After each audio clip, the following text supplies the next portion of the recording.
이제 기도함으로 9월 30일 월요일 새벽 기도회 시작합니다. 사랑과 은혜의 하나님, 또 새로운 한 주를 시작합니다. 주님과 동행하며 주님께서 친히 인도하실 새로운 삶들을 기대하며 한 주간을 살아가기 원하오니 하나님, 우리의 심령을 새롭게 하여 주시옵소서. 나의 힘과 의지로 살지 않게 하시고 매사에 주님의 뜻을 묻고 말씀에 순종하며 살아가도록 주님 도와주시옵소서. 그래서 늘 우리의 필요를 채우시고 늘 좋은 것으로 공급해 주신 하나님의 손길을 다시금 경험하고 이전보다 더욱 주님을 의뢰하는 우리 인생들 될 수 있도록 주님 함께하여 주시옵소서. 우리의 힘과 소망이 되시는 거룩하신 예수님의 이름으로 간절히 기도하옵나이다. 아멘. 다 같이 찬송가 364장 부르겠습니다.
오늘 우리에게 주시는 하나님의 말씀은 야고보서 5장 13절에서 20절까지의 말씀입니다.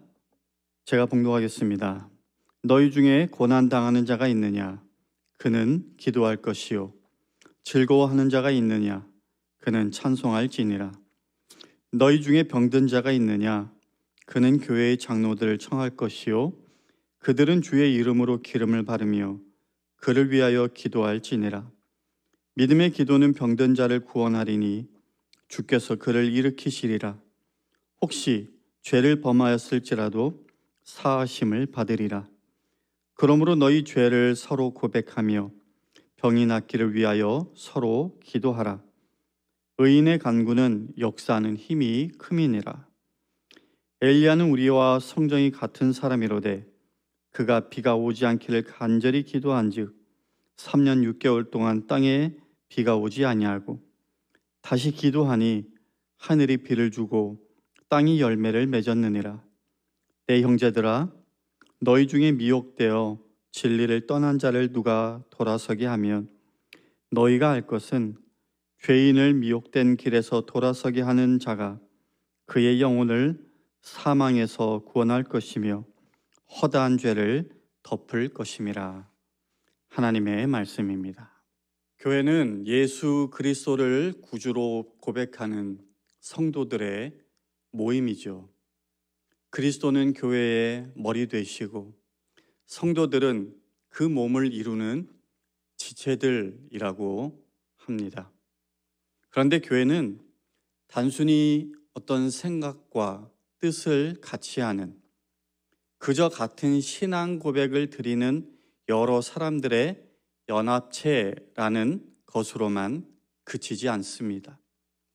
교회는 성도들이 그리스도의 그 몸의 각 부분으로서 표현이 좀 거창하게 들릴 수도 있겠지만 생사를 함께하고 거룩한 교제를 통해서 서로의 형편을 이해하고 그렇게 즐거움과 아픔을 함께 느끼는 그런 성도들의 연합체입니다.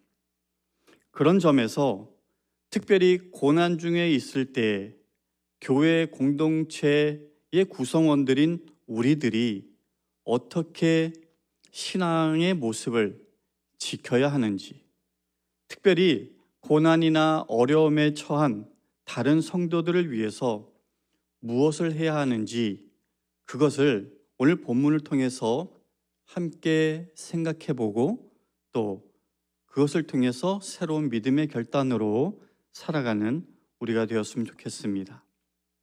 먼저 오늘 13절에서 야고보는 너희 중에 고난 당하는 자가 있느냐? 그는 기도할 것이요 즐거워하는 자가 있느냐? 그는 찬송할지니라 라고 말합니다. 먼저 13절의 상반절 앞부분을 보면 고난이 닥쳤을 때 우리는 보통 불행이나 고난 자체를 없애달라, 빨리 지나게 해달라라고 기도할 때가 많죠. 하지만 야고보는 그것을 견뎌낼 수 있는 힘을 위해서 기도하라라고 말하고 있는 거예요. 불평 대신에 적극적으로 하나님의 힘과 도우심을 위해 기도하라라는 겁니다. 시편 50편 5절에도 보면 환난 날에 나를 부르라 내가 너를 건지리니 네가 나를 영화롭게 하리라 라고 했는데요. 이 말씀들을 믿으시고 고난을 당할지라도 도리어 하나님의 그 힘을 덧입음으로써 인내하며 잘 견뎌내고 승리하는 모든 성도님들 되시기를 주님의 이름으로 축원합니다. 한편 야고보는 13절 하반절에 보니까 즐거워할 일이 있을 때 찬송하라 라고 해요. 이 권면 자체가 틀린 것은 아니지만 오늘 문맥상 별로 이렇게 자연스럽게 다가오지는 않는 것 같습니다. 이 하반절을 통해서 야고보가 무엇을 말하고자 하는 것일까? 솔직히 그 의도가 무엇인지 잘 모르겠어요. 다만 찬송을 곡조 있는 기도라고 했으니 즐거울 때나 슬플 때나 여러 가지 형태의 기도를 통해서 먼저 하나님을 생각하고 의지하고 그렇게 주님과의 깊이 있는 교제를 가져라라는 의미에서의 권면이 아닐까라는 생각이 듭니다. 특히나 고난이 닥쳤을 때에는 하나님을 우리가 보통 찾게 되지만 즐거울 때에는 하나님을 까맣게 잊어버리는 경우가 제법 많잖아요.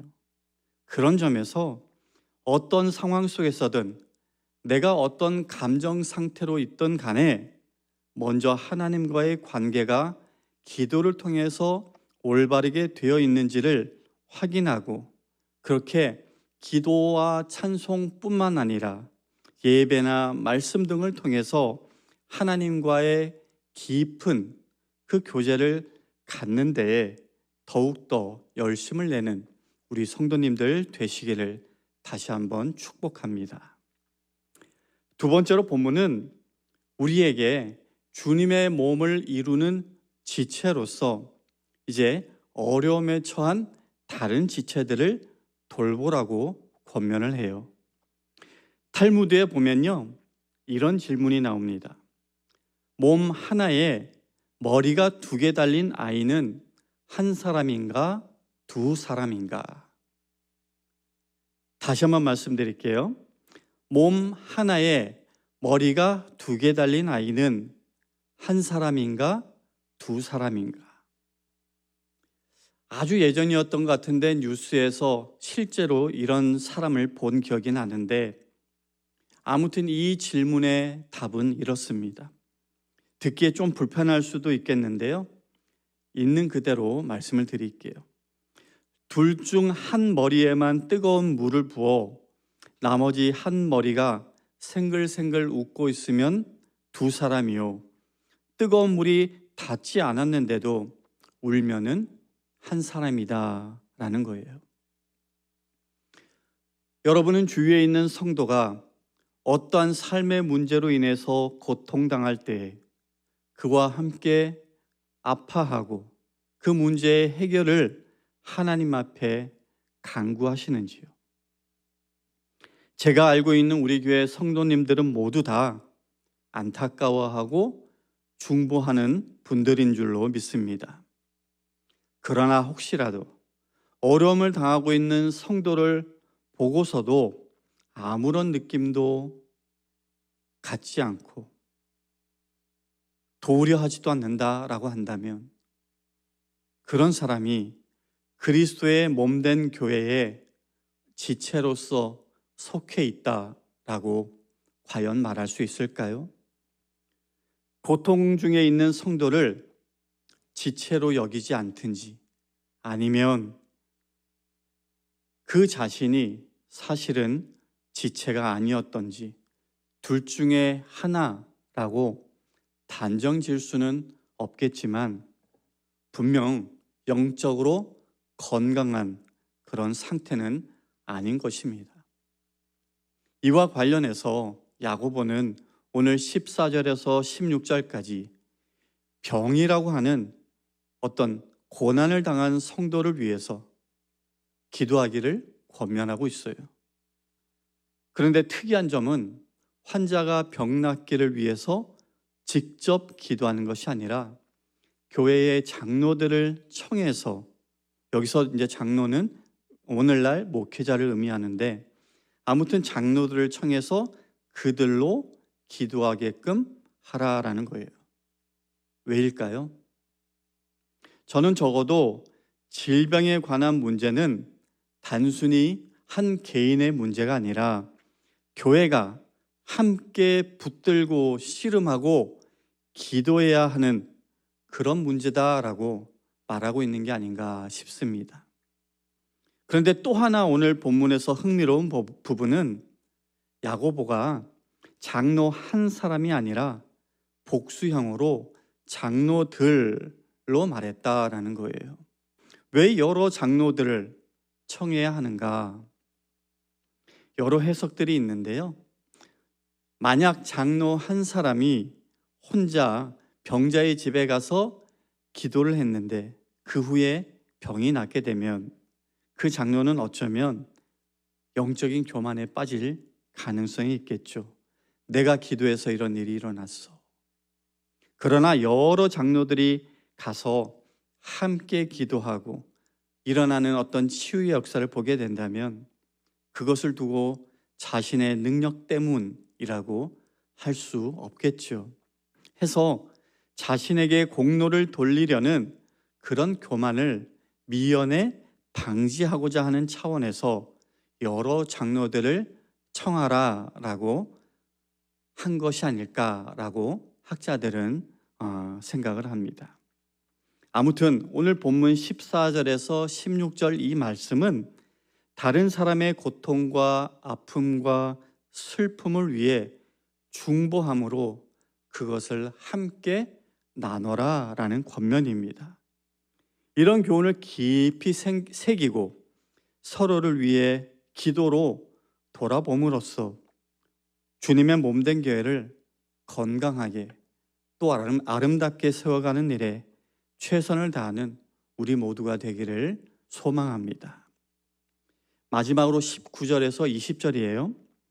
내 형제들아, 너희 중에 미혹되어 진리를 떠난 자를 누가 돌아서게 하면 너희가 알 것은 죄인을 미혹된 길에서 돌아서게 하는 자가 그의 영혼을 사망에서 구원할 것이며 허다한 죄를 덮을 것임이라.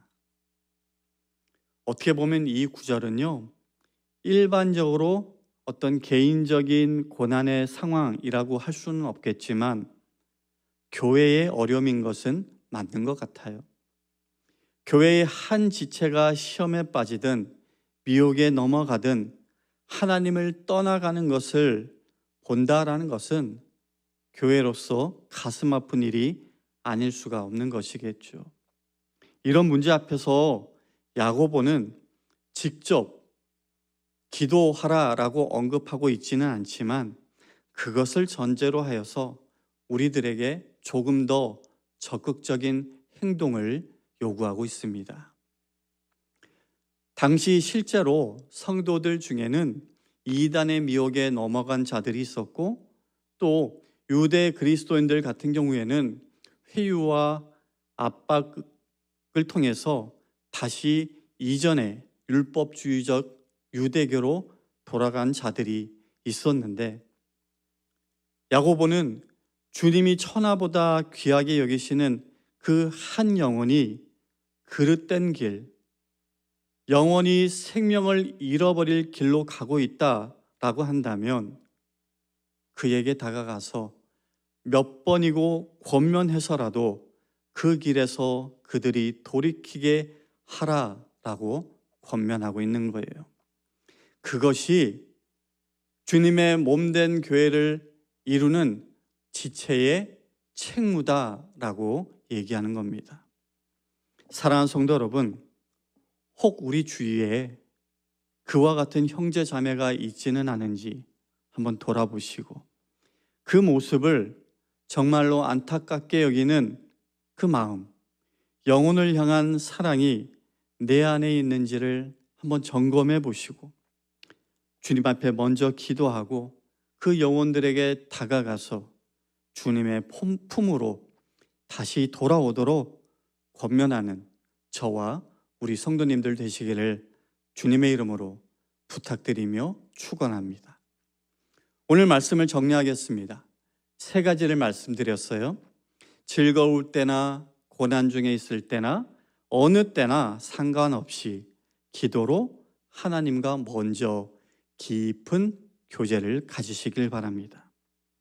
그렇게 먼저 기도와 찬송과 말씀과 예배를 통해서 하나님과 깊은 교제를 나누시고 아울러서 어려운 자들을 기억하고 또한 기도로 그들을 돌보고 살피시기를 바랍니다. 마지막으로 어떤 이유로든 그릇된 길에 빠져 헤매고 있는 형제 자매에게 다가가서 권면함으로 그리스도의 몸된 교회를 건강하고 그렇게 아름답게 세워가는데 쓰임받는 우리 모든 성도님들이 되시기를 바랍니다. 그래서 주님께서 피 흘려서 사신 이 교회에 그저 한 지체로 속해 있다라는 것에 머물지 마시고 주님을 중심으로 다른 지체들과 함께 건강한 믿음의 공동체를 세워가는 모든 성도님들 되시기를 주님의 이름으로 간절히 축원합니다. 기도하겠습니다. 하나님 감사합니다. 기쁠 때나 슬플 때나 즐거울 때나 또는 어려움이 있을 때나 우리가 늘 주님을 기억하고 기도하고 찬송하며 살기를 원하오니 하나님 우리에게 은혜를 주시옵소서. 그렇게 기도함으로 주님과 항상 바른 관계에 서 있게 하시고 그 위에 고난 가운데 힘겨워하는 다른 성도들을 위해서 중보하며 힘과 위로를 나누고 함께 주님의 몸된 교회를 세워갈 수 있도록 주님 역사하여 주시옵소서. 무엇보다 주님을 떠나서 멸망의 길로 걸어가고 있는 자들을 우리가 알고 있다면 하나님의 그 심정으로 찾아가서 다시 주님께로 돌아오기를 권면하는 우리들의 삶이 되도록 하나님 우리에게 힘과 능력과 은혜와 믿음을 더하여 주시옵소서. 이제는 우리 주 예수 그리스도의 은혜와 하나님 아버지의 헤아릴 수 없는 그 사랑과 성령님의 감화감동 동행하심이 오늘도 기도하고 적극적으로 행동하며 살기를 다시 한번 결단하고 나아가는 모든 성도님들 머리머리 위에 지금부터 영원까지 함께 하시기를 간절히 축원하옵나이다. 아멘.